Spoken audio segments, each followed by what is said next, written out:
Bastante tiempo. Dos militares han sido formalizados por distintos delitos, distintas lesiones en un caso y violencia innecesaria en otro caso, los dos remitidos al estallido social o a los días posteriores al estallido social de octubre del 2019. Son casos en los cuales se han generado pérdidas importantes. Estamos junto a Carlos Astudillo, quien es sobreviviente de un hecho de violencia y está con nosotros aquí para contarnos más de su historia. Muchísimas gracias, Carlos, por la presencia en Pauta Libre. Muchas gracias por la invitación. Buenas noches a todos y todas en sus casas. Y estamos junto a Mary Cortés, madre de Romario Veloz, quien perdió la vida durante el estallido social alcanzado por una bala militar. Muy buenas noches, Mary. Buenas noches, muchas gracias por la invitación. Muchísimas gracias por estar con nosotros. Quiero partir preguntándoles por la importancia que ustedes ven de que las historias de ustedes se conozcan. Yo sé que ustedes cuentan con una red y han construido ustedes mismas redes de apoyo entre quienes sufrieron pérdidas, están buscando justicia por situaciones que tuvieron lugar en torno al estallido social. ¿Qué valor tiene ustedes? ¿Qué valor tiene para ustedes que más personas conozcan sus historias? Que más personas que están viendo esta noche el programa conozcan sus historias. Me gustaría partir con Mary en esta entrevista. Para mí es muy importante que todos sepan, a pesar de que yo, en mi caso, me he encargado de visibilizar bien el caso de que a Romario Veloz lo mató el Ejército de Chile. Lo mató un militar que todavía no se sabe quién fue el que percutó el disparo contra mi hijo. No lo sabemos, pero se sabe si... Ay, Dios mío, ahí está mi hijo, me dio pena, no sé por qué. Lo siento, estoy un poquito sensible. No, por supuesto. Mary.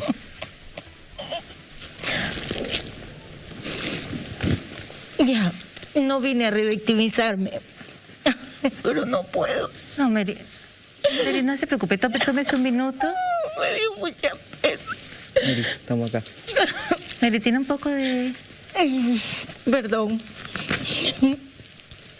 Si quiere le damos un momento para que se recupere, para que se sienta mejor. Vamos a continuar con Carlos y poder escuchar también, Carlos, la importancia de estar aquí.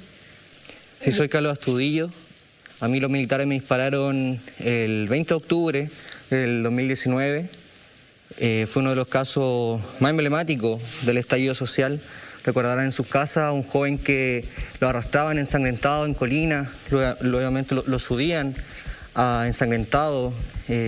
Todos me dieron por muerto, todos pensaban que estaba muerto, porque el daño fue brutal, fue provocado por un arma de guerra, con un fusil de guerra. Y todos me dieron por muerto y por eso también quiero agradecer acá la oportunidad que me dieron para contar mi testimonio, que fue un hecho grave que quedó en la retina de todo el país, de todo el mundo. Y acá estamos, vivos para hacer justicia, para contar mi testimonio. Y no solamente mi testimonio, sino que decirle a la gente que estamos actualmente en un sistema que no solamente a los sobrevivientes y víctimas del estallido social no tenemos justicia. Actualmente hay el sistema judicial nos tiene sometido a una desprotección. No solamente a los casos de derechos humanos, que pueden ser los que más repercuten en la sociedad, sino que yo vengo de Colina. En Colina todas las semanas hay mujeres que son violadas, que son secuestradas. Está el caso emblemático de Ángela González, quien fue atropellada y asesinada. También lo vimos diariamente en las poblaciones. La señora que tiene su almacén, la asaltan y no ocurre nada. Sin embargo, en Plaza Dignidad, todos los viernes hay 1000 carabineros y en las poblaciones... nada, y el narcotráfico está en las poblaciones y claro, eso también venimos a hablar, no solamente por justicia para nosotras, los casos de violaciones de derechos humanos, sino que exigir justicia para toda la sociedad. Carlos, en el caso... Carlos, creo que sería importante que contaras qué fue lo que pasó, porque tal como tú señalas en tu caso, se vieron unas imágenes, se asumió, muchas personas pensaron que tú habías fallecido. ¿Qué pasó realmente y cuáles fueron las consecuencias en tu vida, en tu salud de ese hecho? Sí, comentarle a la gente que nos está mirando, yo me encontré en una manifestación pacífica y a las 6 de la tarde, en punto, previo al toque de queda, los militares dispararon con arma de guerra. Eso, el primer disparo me llega a mí. Esto me causó una fractura expuesta, pero eso no fue lo más grave fue que se rompió mi vena arterial. Por eso todos me dieron por muerto. ¿Qué sangraste? Me desangré y gracias a Dios, gracias a mi familia, gracias a mi polola y toda la gente que me ha apoyado, estoy acá hablando con ¿Recibiste auxilio de parte de los funcionarios después de haberte disparado? ¿Cómo fue el trato y por qué pudiste sobrevivir? Sí, luego que me dispararon los militares, bueno, me disparó Pedro Lavín, quien está solamente quedó con firma quincenal y la fiscalía lo dejó con lesiones graves, siendo que fue un homicidio frustrado.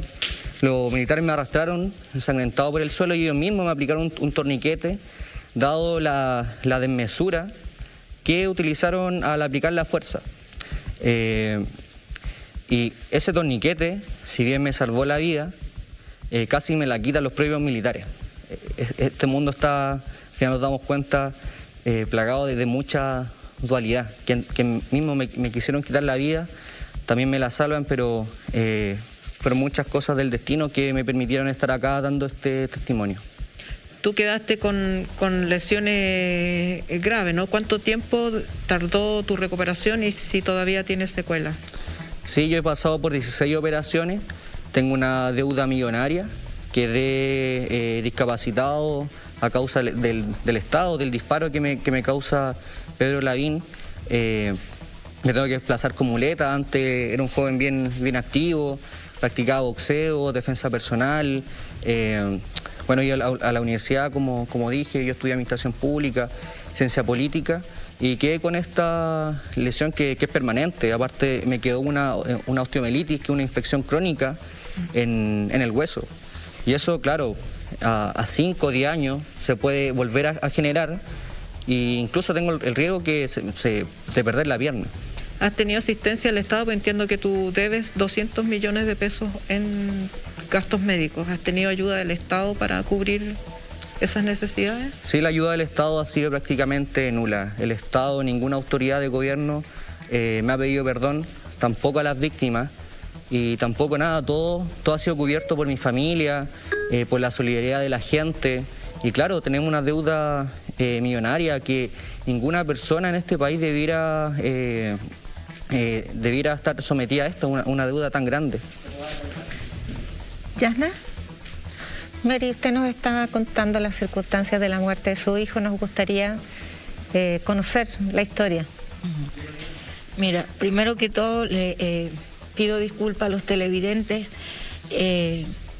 Me dio el bajón un ratito porque el día viernes dormí con mi nieta. Yo tengo una nieta de 5 años, va a cumplir 6, la hija de Romario, y me dijo, hagamos una pijamada, abuela, pero quiero que hagamos la pijamada de la que yo hacía con mi papá. No quiero esa pijamada que tú haces, porque tú no sabes hacer pijamada. Entonces le digo yo, ¿cuáles son las pijamadas que hacías con tu papá? Las pijamadas es que van al living, ponen un colchón en el living, ven televisión, ven cabritas, y como Romario tenía mucha fuerza, él le hacía caballitos y ella encima. Desgraciadamente la abuela estaba algo viejita, no aguanta todo eso, y entonces la nieta dice que la abuela no sabe hacer pijamadas como su papá, y que su papá es el único que sabe hacer verdaderas pijamadas. Y al ver a mi hijo ahí, no sé por qué asocié todo eso y me llegó ese recuerdo. Es natural, No pida disculpas por eso. no tiene por qué pedir disculpas, y en este espacio estamos en un espacio de confianza. En este equipo comprendemos cómo usted se siente, y en cualquier momento en que usted necesite tomar aire o si simplemente no quiere estar aquí, por favor, Mary, siéntese con la confianza de tomar la decisión que más tranquila la deje en este momento. Nosotros respetamos lo que usted siente. Usted solo hable lo que usted crea, quiera y pueda compartir con nosotras. Muchas gracias. Por favor, Mary, siéntase con esa tranquilidad, con esa libertad, con ese espacio. Mary, ¿usted ha tenido alguna comunicación de parte del Ejército humana hacia usted? ¿La han contactado? ¿Le han dado alguna señal de disculpa? No. ¿Le han ofrecido ayuda? No, no lo han hecho ni lo van a hacer. Porque yo, ya que Mahoma no va a la montaña, pues la montaña viene a Mahoma. Yo he ido donde ellos a hablar con el comandante en jefe de ahora, Luis Sagaz, y el fiscal del ejército, don Brandon no sé cuántito. Bueno, y he hablado con los dos y les he pedido, y les he dicho, ¿qué están esperando para que se realice el sumario administrativo dentro del Regimiento 21 y así saber quién fue el que percutó el disparo contra el amor de mi vida? Cabe decir que les dije a ellos, a los dos, mirándolos fijamente a los ojos, ustedes aquí todos saben quién mató a Romario Veloz, pero se han propuesto a mantener su pacto de silencio y por algún motivo no lo quieren romper. Entonces, para ellos es muy difícil decir quién fue el que percutó el disparo contra Romario Veloz.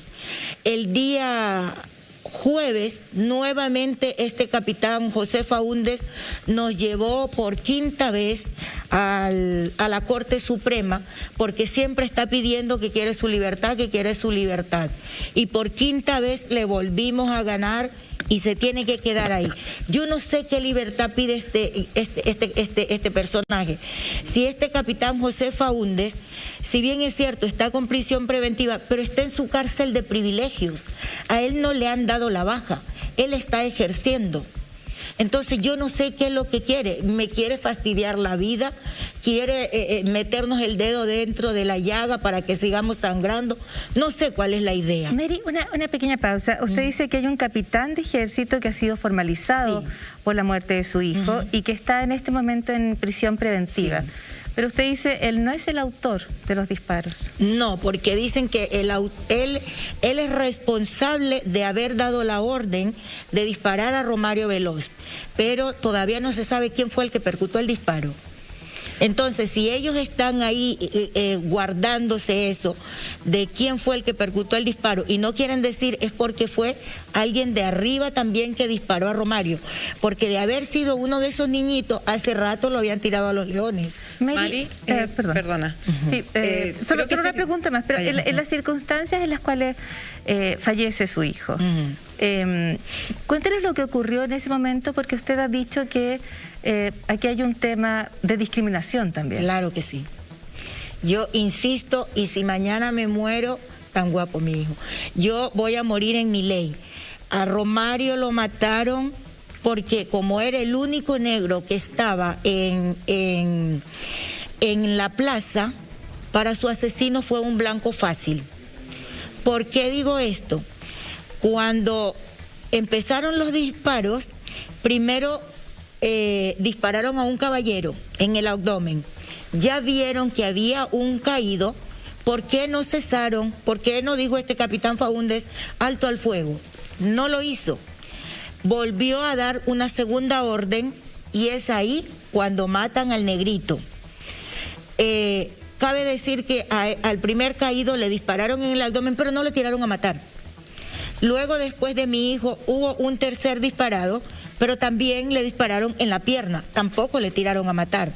Por lo tanto, ellos querían matar al negrito. Y yo insisto, a Romario lo mataron porque era el único negro que estaba en la marcha y para su asesino fue un blanco fácil. Porque cabe decir que mi hijo, si bien es cierto, había venido de la manifestación, de una manifestación pacífica, eran las 6 de la tarde. Mi hijo cruzaba por la plaza, que dicho sea de paso ahora tiene el nombre de Romario Veloz. Mi hijo cruzaba con las manos en los bolsillos. qué daño representaba, qué peligro representaba para estos asesinos. No representaba ningún peligro. Mi hijo estaba con las manos en los bolsillos. Y créanme, no lo digo yo, lo dicen los videos. Hay testigos, hay videos, hay fotografías. Yo no sé qué más están esperando para de una vez por todas entregarme el asesino de mi hijo.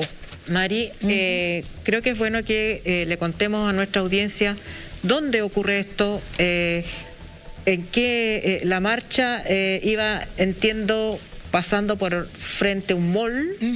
En Antofagasta, ¿no? No. ¿En La Serena? Sí, fue en La Serena. Ellos ya habían hecho ya habían estado en la marcha. Cabe decir que cuando iban en la marcha, yo prendo la televisión y bueno, las noticias siempre están hablando de Santiago porque es una cosa impresionante. Chile siempre cree que Santiago es Chile, está tan centralizado, esto acá es una cosa muy rara. Y veo ahí que estaba la cosa peluda, decimos en mi país, respecto a las manifestaciones acá en Santiago. Entonces vengo yo y lo llamo a mi hijo y le digo, Romario, ¿qué haces tú metido en esa marcha? Esa guerra es de chilenos, tú no tienes nada que hacer ahí.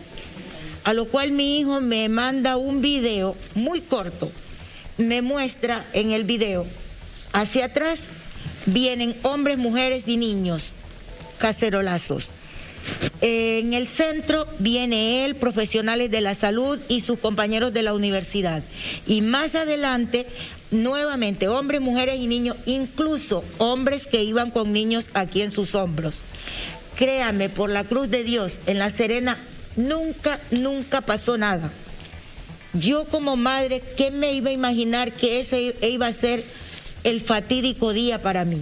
Yo nunca me lo iba a imaginar. Y aún así mi hijo fue tan varón hasta para morir. Mi hijo me dijo, mamá, yo voy a estar 1 hora, porque él andaba con su mochila. Voy a estar 1 hora, y como era un poquito mamón, al siguiente día era lunes y le tocaba ir al médico. Y entonces él no iba solo. Entonces me dijo, mamá, yo voy donde mi amiga y mañana nos vemos en el centro a las 10 de la mañana para que vamos al médico. Y yo le dije, pero ¿por qué no vas tú? Esas son cuestiones tuyas, tiene que... No, mamá, mañana nos vemos a las 10 de la mañana. Y él por eso llevaba otra muda de ropa, porque además también era vanidoso, le gustaba andar bien vestido. Entonces, con todo esto, yo jamás me iba a imaginar que iba a pasar eso. Y mi hijo me dijo, mamá, voy a estar 1 hora. 1 hora estuvo, en 1 hora me le quitaron la vida. Cabe decir que eran las 6:15 de la tarde cuando le pasó esto a mi hijo. Cuando llegó al hospital, mi hijo ya iba muerto. Cuando yo hablé con el doctor, el neurocirujano, que estaba también en la manifestación con mi hijo, me dijo, yo fui donde él y le dije, doctor, solamente quiero saber cuáles fueron sus últimas palabras de mi hijo, qué fue lo que dijo. Mi hijo sufrió mucho. Eso era lo que yo quería saber, pero el doctor solo con verme me dijo, a ver señora, si lo que usted me viene a preguntar es si su hijo sufrió, puede ir tranquila. Su hijo no sufrió. La bala de él fue tan letal que no le dio tiempo ni para respirar. Mire, yo le metí todo este dedo, mire qué profundo fue la herida, todo este dedo, y aún así seguía sangrando. Su hijo cayó muerto, ya no había más nada que hacer. Y ellos seguían reanimándolo, y hay una fotografía en el hospital, que por Dios es dolorosa, donde está un paramédico encima del tórax de mi hijo, tratando de reanimarlo, cuando ya sabían que mi hijo estaba muerto. Yo digo, me le estaban haciendo más daño. Te damos un minuto para que se... Lo siento, no se preocupe, es normal, es absolutamente normal, nos está contando cosas que ninguna madre quisiera contar. Nosotros entendemos cómo usted se siente. Tiene usted agua al lado, si necesita cualquier cosa, está aquí la producción. No, y lo otro que tengo mucha rabia, el señor Sebastián Piñera salió ahí diciendo un día de esos en la tele que se hacía la Defensoría del Pueblo para las personas que habían sufrido violaciones a los derechos humanos. Se iba a hacer una Defensoría del Pueblo aquí en Chile. Oh, genial. Quiero que cumpla su palabra, porque aquí está la carta que acaban de mandar de Ecuador los negros afrodescendientes para Romario Veloz. Yo espero que él sea un hombrecito y realmente lleve a cabo la Defensoría del Pueblo. Espero que eso sea real. Estamos conversando con Mary Cortés, madre de Romario Veloz, y también nos acompaña en estudio Carlos Astudillo. ¿Yasna, Alejandra? Mary, esta era una manifestación pacífica, según la descripción no solamente suya, sino de la descripción en el caso. Y en el capitán que está formalizado por dar la orden de hacer disparos, y en 2 ocasiones, y con suficiente tiempo para haber detenido esa orden, y no lo hizo. ¿Desde dónde vinieron los disparos?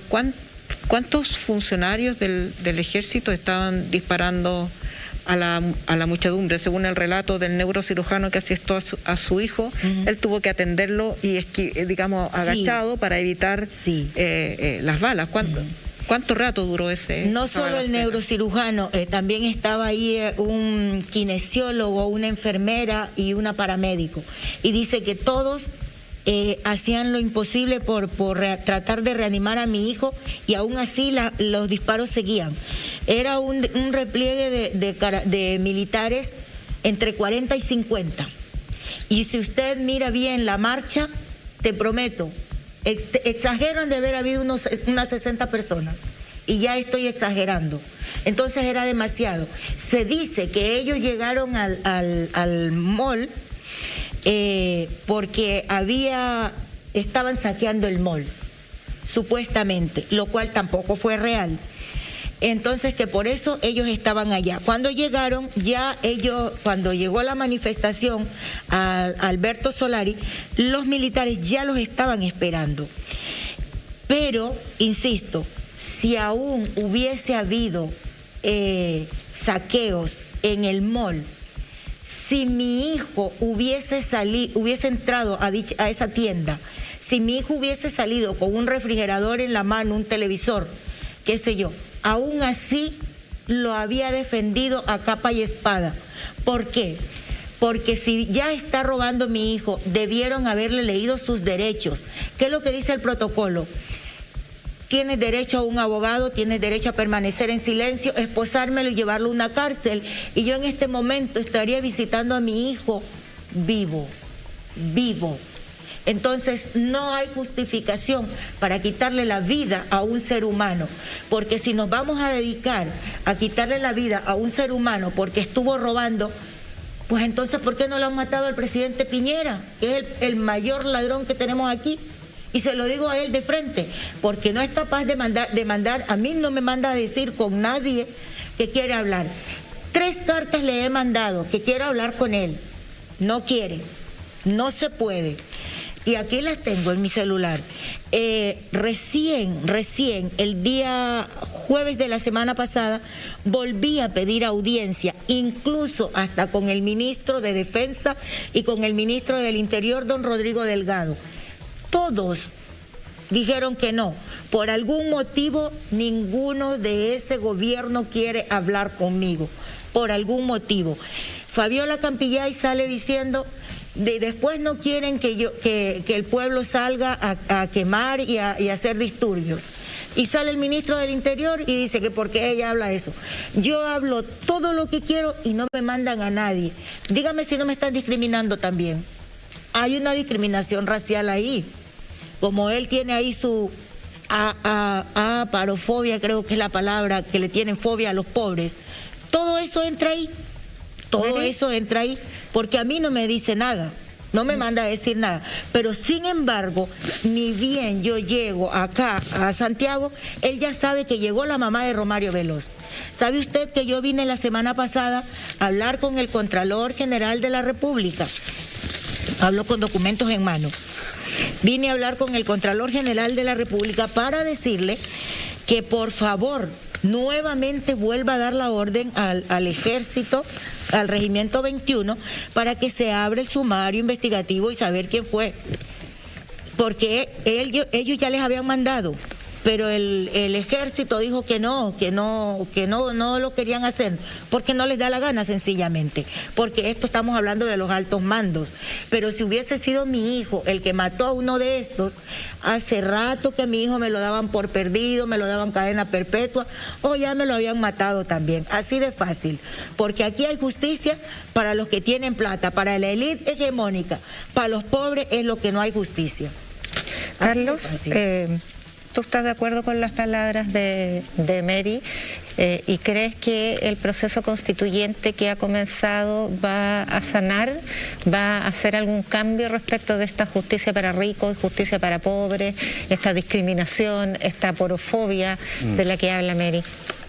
Sí, tenemos esperanza de que el proceso constituyente va a contribuir a construir una sociedad más justa, más igualitaria, pero no podemos construir una sociedad nueva sobre la base de la impunidad.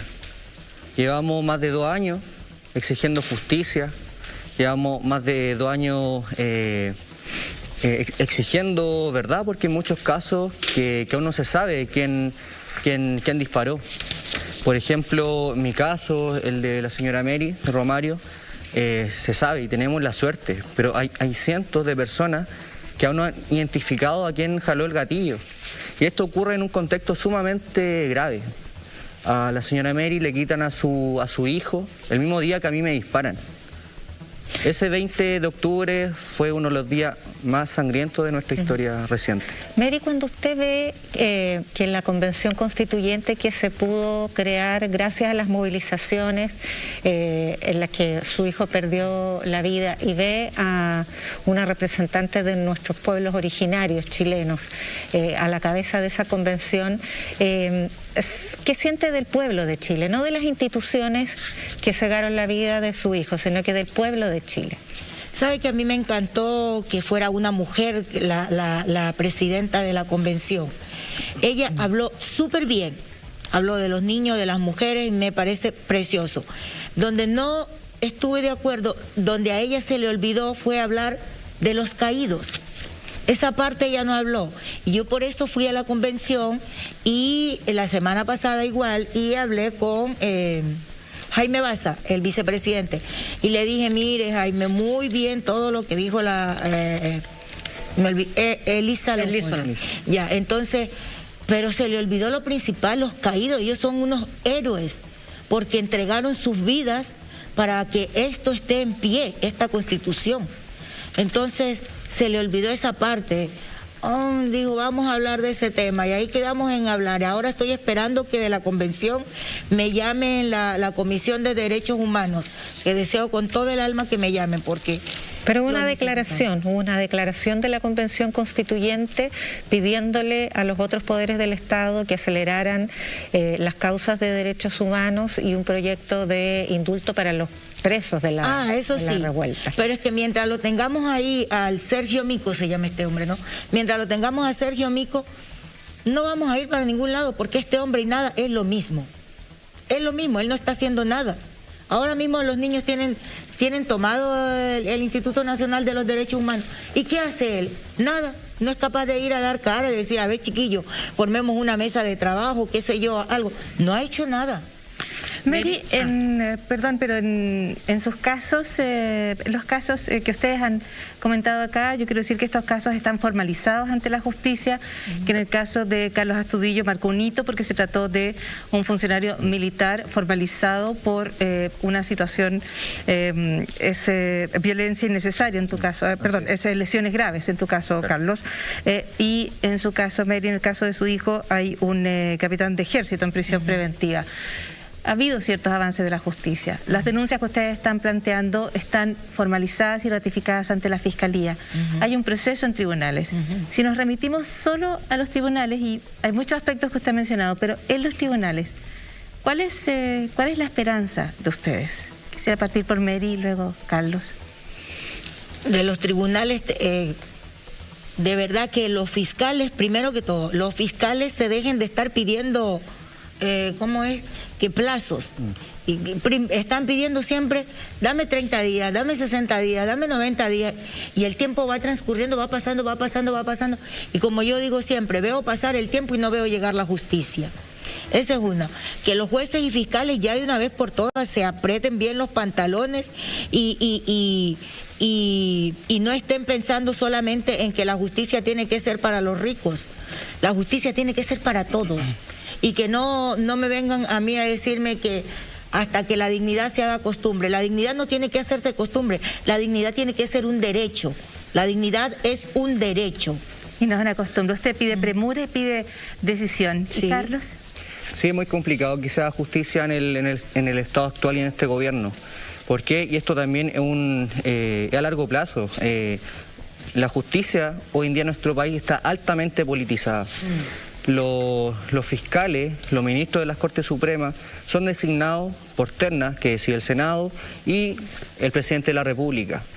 Por eso, la justicia hoy en día no es independiente y actúa conforme a los intereses del gobierno de turno.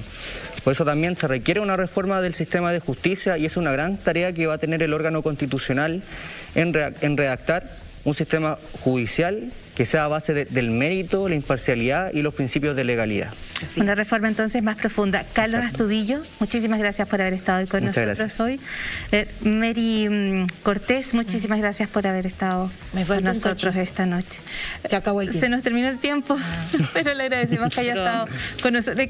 Me había faltado Déjala el que- cachito. dígame. El cachito era de mi nieta, iba a hablar. Dígame. Dígalo. Sí, que le mandé una carta a la primera dama, ya que ella fue capaz de decir que esta era una invasión alienígena, no sé qué había tomado ese día, pero bueno, le mandé una carta pidiéndole una ayuda, una pensión de gracia para mi nieta, y me dijo que no, que yo podía trabajar para mi nieta. El Estado le quita el padre a mi nieta y dicen que yo tengo que hacerme cargo de mi nieta. Mire usted, ¿y usted cree que alguien haya llamado a decirme, Mary, ¿necesitas algo para la nena? Nada. Mi nieta no puede ir al jardín, ya están en clases presenciales, no puede ir porque tiene miedo, porque no faltó un niñito por ahí que el papá le comunicó que a su padre se lo mató un militar, cuando nosotros le habíamos dicho una mentirilla de que mi hijo se compró una moto y se cayó y se rompió la piernita y Diosito se lo llevó. Esa era nuestra mentira. Pero no faltó uno de los niños que en el colegio le dijo, no, si a tu papá lo mató un militar. Y ahora mi nieta ya sabe todo eso. Y ahí estamos, pues pagando psicólogos. Tiene el temor y se necesita ayuda, se necesita reparación. Mary Cortés, nuevamente muchísimas gracias por haber estado con nosotros, por Gracias la a confianza. ustedes. Esperamos que se haya sentido con la comodidad de plantear sus Sí. expresiones y sus planteamientos aquí en el programa.